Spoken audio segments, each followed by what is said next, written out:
ये मैं I am lucky कि मैं मुस्लिम फैमिली में पैदा हुआ, मुझे ये सारी बातें पता चली।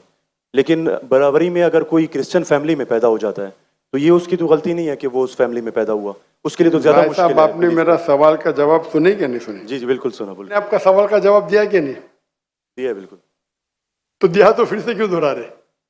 मैंने साफ कह चुका हूं, मुसलमान फैमिली में पैदा होना जन्नत की टिकट नहीं है, और गैर मुसलमान फैमिली में पैदा होना जहन्नम की टिकट नहीं है। लेकिन उसके लिए ज्यादा मुश्किल होगा ना, जो क्रिश्चियन होगा उसके आपको लगता है, आपको लगता है, क्योंकि आपको गलत फहमी है कि मैं 100% जन्नत में जाऊंगा। मुझे तो, मैं मेहनत क्यों कर रहा हूं, क्यों मैं दुनिया भर घूम रहा हूं, क्यों? अल्लाह के रसूल फरमाते जो ला इलाहा इल्लल्लाह मोहम्मद रसूलुल्लाह कहता है वो जन्नत में जाएगा, लेकिन कलमा पे अमल तो करना चाहिए।